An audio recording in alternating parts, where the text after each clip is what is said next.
Blazing Saddles isn't just a movie, it's a miracle that somehow survived its own insanity. It's the film that took everything sacred about Hollywood's golden age, set it on fire, and then roasted beans over the ashes. You might remember it as the cowboy comedy with all the swearing and all the farting, but that's only the surface. Beneath the chaos, Blazing Saddles is a rebellion, a wild, vulgar sermon about racism, power, and the stupidity of human prejudice. But let's be honest, when did you stop watching? Was it when a man punched a horse? When a town full of racists started singing Broadway songs? When a black sheriff rode into town, said, "Excuse me while I whip this out," and half the audience fainted? Or maybe when the characters literally broke through the fourth wall and started fighting on another movie set entirely? Whatever your answer, one thing's certain. This movie doesn't play by any rules. Today, we're going to dive into the entire mythos, the real-world madness, the creative battles, the censorship wars, and the bizarre behind-the-scenes legends that made this 1,974 explosion of comedy what it is. So grab your saddle, your tin star, and a can of baked beans, because this is the obscure lore of Blazing Saddles. Within the first 5 minutes of Blazing Saddles, you realize you've entered another dimension, one where logic is optional, racism is mocked in public, and the only thing sacred is timing. The movie begins with a song so heroic it could belong in a John Wayne epic, and then immediately cuts to a railroad worker being whipped. It's a gut punch, followed by a joke, followed by another joke, that somehow makes the gut punch even worse and better at the same time. By the 10-minute mark, you've already seen slapstick, racism, and a man threaten to shoot himself in the face just to get out of work. It's complete madness, and that's exactly what Mel Brooks wanted. In 1974, Hollywood didn't know what to do with this movie. The executives at Warner Brothers thought it would end their careers. One said, "We can't release this, everyone will sue us." Another said, "This is the funniest thing I've ever seen in my life." Both were right. The stakes weren't just high, they were historical. Brooks wasn't just making a parody of westerns, he was detonating them. Every scene mocked something sacred, old Hollywood myths, racism, authority, even the audience itself. Blazing Saddles didn't ask for permission. It looked the film industry dead in the eye and said, "What if we just make fun of everything?" And so began one of the most dangerous comedies ever made, a film so offensive, so brilliant, and so absolutely fearless that it changed what movies were allowed to be.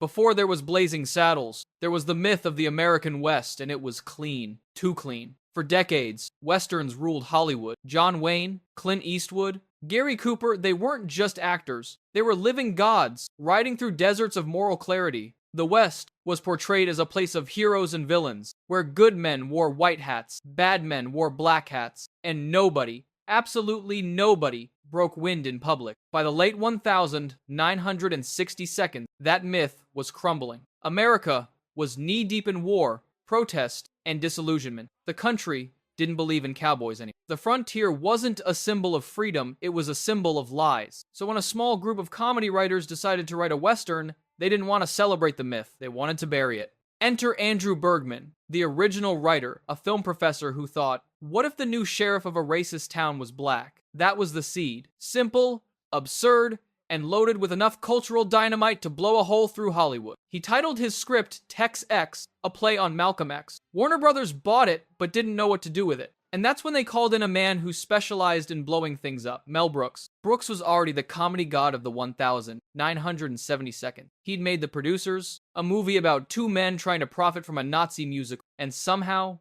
people loved him for it. He had no fear of controversy. In fact, controversy was his favorite playground. When Brooks read the script, he didn't see a western, he saw a weapon. He brought in two more writers, Norman Steinberg and Richard Pryor, yes, that Richard Pryor, the poet of profanity himself. The room was chaos. Brooks described it as the funniest, dirtiest, most illegal writer's room in history. Every day was a new argument about what they could get away with. Pryor wanted to push it even further. He'd throw racial slurs into dialogue, and then say, now make them laugh after it. Brooks, meanwhile, tried to balance the insanity with structure. He didn't want to make a political lecture. He wanted to make people laugh so hard they forgot to be offended. But Warner Brothers executives were terrified. They said, you can't say that word. Brooks said, of course I can. That's the point. Originally, Pryor was supposed to play Sheriff Bart. It made sense he wrote half the dialogue, but Warner Brothers refused. They were afraid of Pryor's reputation and drug use. Brooks fought for him, but lost. Instead, they cast Cleavon Little,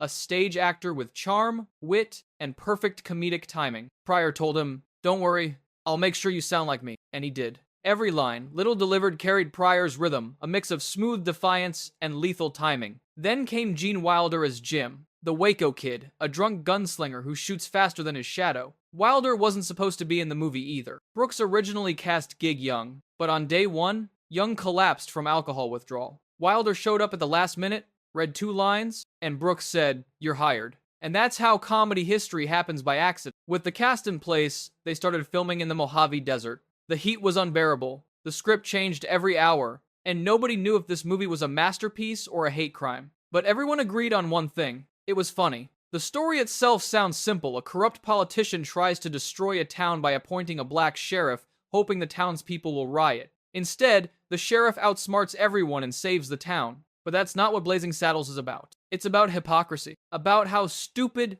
hatred looks when it's exposed under a spotlight. Brooks built the world like a myth. Every character feels like a cartoon demigod of sin or virtue. The villain, Hedley Lamar, not Hetty, he keeps reminding people, is the slick, overeducated devil trying to buy his way into power. His sidekick, Taggart, is the muscle, dumb but loyal. Then there's Mongo, the unstoppable brute, who rides into town, punches a horse, and becomes an instant legend. Mongo is chaos incarnate, and yet the audience loves him. That's the genius of Brooks's world. Every villain is ridiculous, and every hero is self-aware. The movie constantly breaks the illusion of storytelling. One moment you're in the Wild West, the next you're on a Hollywood soundstage. It's like the film itself knows it's fake and wants you to laugh at how fake it all is. In one early scene, the black workers are singing a soulful tune while the white overseers demand them to sing something cowboy-like. They sing Camptown Races, the same racist song that Hollywood used to romanticize slavery. Brooks isn't subtle. He turns the song into a weapon, forcing the audience to see how absurd that old Hollywood fantasy really was. But despite the satire, the film isn't mean-spirited.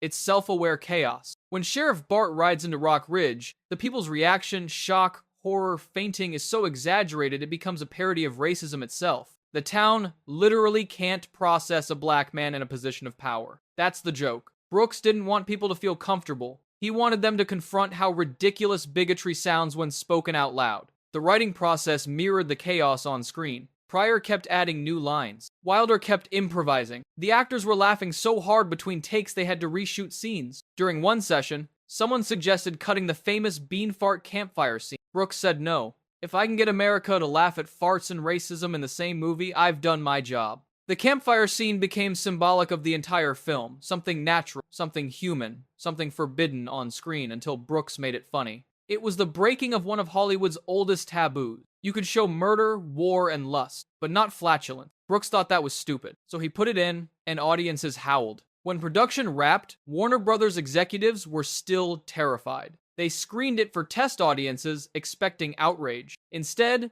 people were screaming with laughter. One executive said, "Half the audience didn't know whether to be offended or applaud." Brooks replied, "Perfect." The movie would go on to become one of the most successful comedies ever made, grossing more than $100 million, unheard of for the time. It broke open the door for modern satire and redefined what comedy could do. But that's later. For now, imagine Hollywood before this movie, a world full of clean heroes, clean morals, and clean air. Then picture Mel Brooks walking in with a match, a script, and a can of beans. That's how Blazing Saddles began, not as a Western, but as a rebellion dressed like one. In one of the early interviews, Brooks said, "Comedy is the only way to tell the truth when the truth is too painful to face." Blazing Saddles was that truth, served with slapstick and chaos. It mocked racists, lampooned authority, and even made fun of the audience for laughing. It was a movie that somehow insulted everyone and yet united them in laughter. The legend of Blazing Saddles doesn't begin in Rock Ridge. It begins in a writer's room where 3 men, Brooks, Pryor, and Bergman, decided to do the impossible, make America laugh at itself. And they succeeded. Because before there was anything,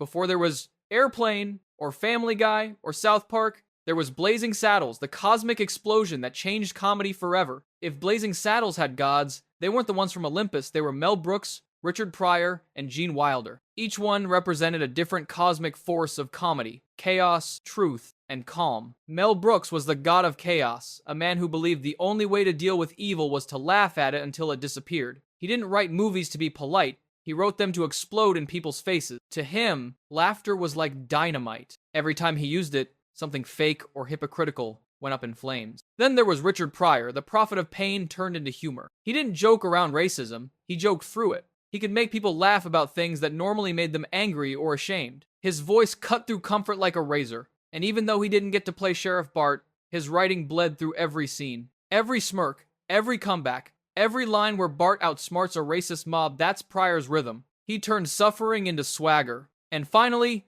Gene Wilder, the soft-spoken demigod of absurdity. Wilder didn't need to shout or swear. His comedy came from silence, the slow blink, the calm reaction, the quiet after the chaos. When everyone else is screaming, Wilder just raises an eyebrow and says something like, "You've got to remember, these are just simple farmers, people of the land, the common clay of the New West, morons." And somehow that lands harder than any punchline. Together, they were the holy trinity of satire. Brooks brought fire, Pryor brought fury, Wilder brought stillness. The balance created a movie that felt alive, unpredictable, sharp, and dangerous. In a way, their writing sessions were mythological battles. Brooks wanted pure chaos. Pryor wanted social truth. Wilder wanted emotional realism. When they clashed, magic happened. Brooks would say, "Let's make it stupid." Pryor would shout, "Let's make it real." Wilder would quietly add, "Let's make it matter." And that's how the film's tone was born, a roller coaster between insanity and intelligence. You'd laugh at a horse getting punched and then realize the joke was actually about America's history of cruelty. You'd laugh at a drunk gunslinger,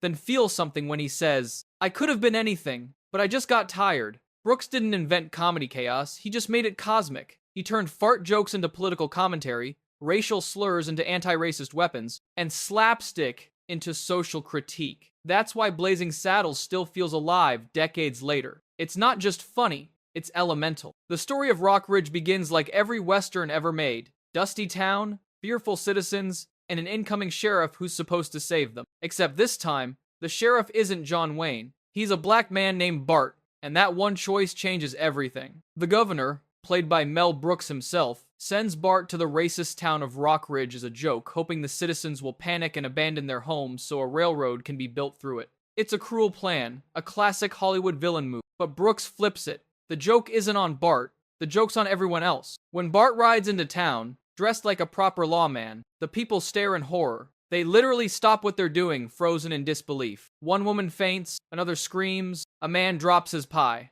The town can't believe what it's seeing. And Bart just tips his hat and says, "Howdy." This is where the movie's real genius begins. It doesn't hide its racism behind metaphor. It drags it into the light and makes it ridiculous. The people of Rock Ridge are cartoon-level bigots. They use every slur imaginable, yet the film never lets them feel smart for it. They're dumb, scared, and pathetic, and that's the point. Brooks wanted the audience to see racism for what it really was. Idiotic. Not powerful, not menacing, just stupid. So he turned it into a joke so loud it couldn't be ignored. When Bart points a gun at his own head and pretends to be taken hostage just to escape the mob, it's pure satire. He's using the town's prejudice against itself. They're too racist to notice the joke, but the audience sees everything. Then enters Jim, the Waco kid, a fallen legend. He's the only white man in the town who treats Bart like a person. He's broken, drunk, and tired of life. When Bart asks why he drinks, Jim says, "Because I shoot with this hand," and his hand trembles uncontrollably. It's funny, but also sad. He's the symbol of a dying era of cowboys who can't survive in a world that's changing. Together,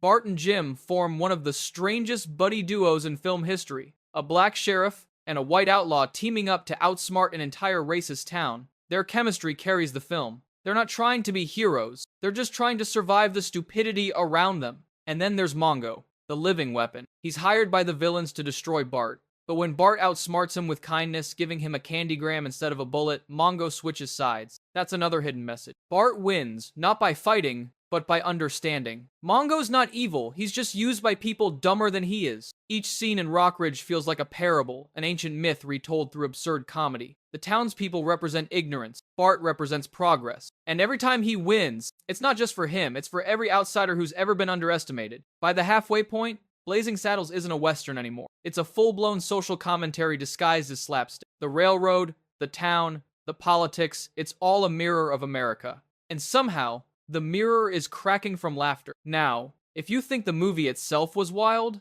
the making of it was even wilder. Warner Brothers nearly had a collective heart attack trying to release it. The script broke every rule of Hollywood. It used language no one was supposed to say. It mocked religion, sex, race, politics, and the movie industry itself. Every studio executive had the same reaction. "We can't release this." Mel Brooks told them, "Then don't. But if you do, people will never forget it." During test screenings, Warner Brothers executives sat nervously in the back rows, waiting for angry walkouts. Instead, they got the loudest laughter anyone had ever heard in a theater. People were falling out of their seats, some were crying from laughter. The offensive jokes didn't make people hate the movie, they made people realize how dumb hatred was. Brooks later said, "If you take away the jokes, you take away the truth." That was his philosophy. Comedy wasn't supposed to protect feelings, it was supposed to expose lies. One executive tried to cut the famous bean fart scene. He said, "It's juvenile." Brooks said, "Exactly." The sound of cowboys farting around a campfire became one of the most iconic moments in film history, because it was the first time anyone dared to show something so real, so human, and so hilariously stupid. The censorship battles were constant. Some executives wanted to cut racial slurs. Others wanted to tone down the sexual humor. Brooks refused. He argued that removing the language would make the satire meaningless. "The whole joke," he said, "is that stupid people say stupid things. You're not supposed to agree with them, you're supposed to laugh at them." When the final cut was shown to the Warner Brothers board, there was silence. Then one executive leaned forward and said, "We've got a hit." He was right. The movie made millions. It became a legend, the kind of film that no one believed could ever be made again. But it also broke Hollywood's comfort zone. For the first time, a major studio had released a film that mocked its own history. Blazing Saddles didn't just parody westerns, it humiliated them. It showed that all those noble cowboy tales were built on nonsense and denial. After its release, everyone tried to copy it, but none of them had the same bite. Because Brooks wasn't making fun just for laughs, he was making fun to reveal truth. That's why the humor still works. Beneath every absurd line, there's honesty. And honesty, no matter how crude, never goes out of style. Just when you think Blazing Saddles can't get any crazier, it breaks the universe. The final act doesn't just end the story, it annihilates it. The climactic showdown in Rock Ridge turns into a full-on meta war. Bart and Jim rally the townspeople, build a fake version of their town as a decoy, and prepare for battle. It's classic Western stuff until it isn't. When the villains attack, everything unravels. The fight spills out of Rock Ridge and onto the Warner Brothers studio lot. Cowboys are suddenly punching dancers from a musical. Extras are getting thrown into sound stages. A director screams, "Cut!" and gets punched too. It's the collapse of fiction itself, a cinematic apocalypse. Brooks turns the Western inside out. The movie stops pretending to be a story and becomes a commentary on story. The characters become aware they're in a film and decide to fight their way out of it. It's both hilarious and philosophical. The message is clear. Movies are fake, but the ideas behind them are real. When Bart and Jim chase Hedley Lamar through the studio, it's pure chaos. They run through other sets, crash a dance number, and end up in a movie theater watching themselves on screen. It's absurd, but it's also genius. Brooks was showing that Hollywood had been lying to itself for decades, polishing myths instead of facing truth. So he tore the walls down, literally. The West, the studio, the audience, all connected in one big loop of madness. It's a joke that eats itself, and somehow, it works. By the time Bart and Jim ride off into the sunset, they're no longer in a desert, they're in a parking lot. They hop into a limousine and drive away, the perfect ending for a film that refused to stay inside its own world. Brooks wanted to prove that comedy could go anywhere, even outside the frame. The fourth wall wasn't just broken, it was vaporized. And from that moment on, every meta joke, every self-aware sitcom, every breaking the illusion moment in pop culture owed something to Blazing Saddles. Because that ending wasn't just a punchline, it was a declaration. It said, there are no rules. Not for art, not for comedy, not for truth. When Blazing Saddles finally hit theaters in 1974, America didn't know what had just happened to it. Some people walked out, others couldn't breathe from laughing, and a few just sat there in disbelief, unsure if they had just witnessed a comedy or a social riot in Technicolor. The studio had expected a disaster. What they got instead was a revolution. The critics didn't know how to process it either. Some called it childish, some called it genius, others called it both in the same sentence. One newspaper wrote, "This movie is either the death of westerns or the rebirth of comedy." They were right on both counts. The classic cowboy myth was dead, and in its place, something new was born, the age of fearless parody. For decades, Hollywood had been afraid of offending anyone. Blazing Saddles proved that being offensive wasn't the problem, being dishonest was. It was like a purification ritual for the movie industry, the kind that starts with a slap,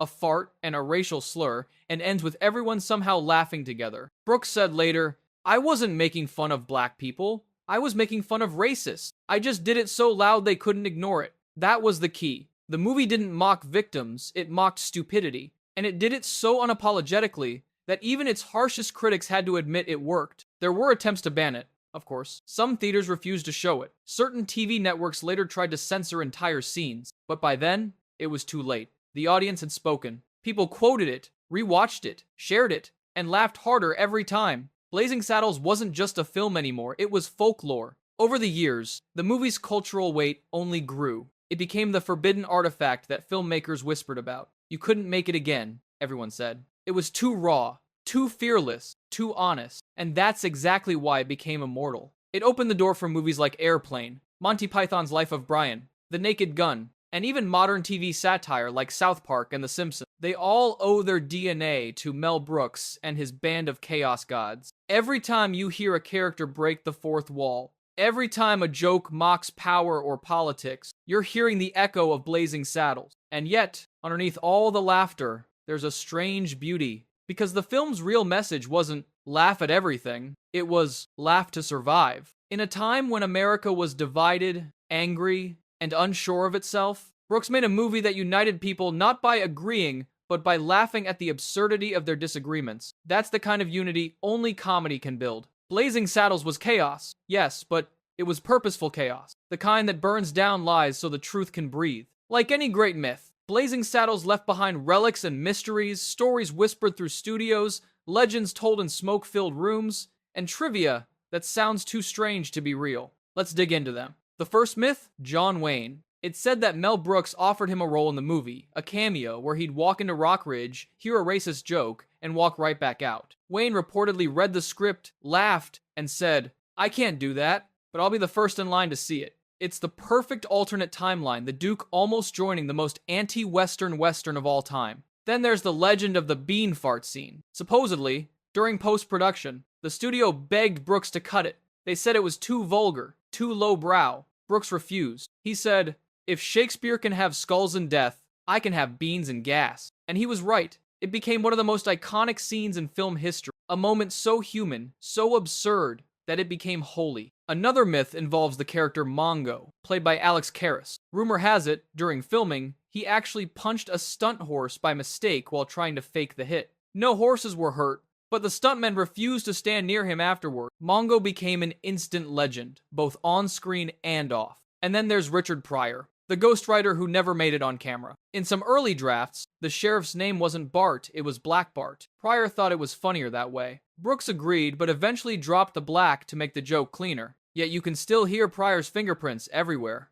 His voice echoes through the script, sharp, fearless, and alive. One of the strangest stories is about the film's ending. There was originally a deleted sequence where Bart and Jim ride off into the sky, literally flying away on their horses like demigods. It was meant to symbolize comedy ascending to heaven. Brooks scrapped it at the last minute, saying, "It was too much, even for me." Another Easter egg is the constant wordplay. The villain, Hedley Lamar, keeps being mistaken for the real-life actress Hedy Lamar, who actually sued Warner Brothers over it. Brooks sent her flowers and a note that said, "Sorry, Hedy, but the joke stays." She eventually dropped the case. Even the title, Blazing Saddles, hides a joke. It's a play on blazing guns, but also a cheeky nod to the movie's explosive humor and maybe, just maybe, the after effects of all those beans. All these little myths make the movie feel bigger than itself. It's like every piece of production became its own inside joke. Nothing about Blazing Saddles was ordinary. Every accident, every controversy, every rejected scene turned into part of its legend. Over time, fans began treating it like sacred scripture, quoting it, defending it, decoding it.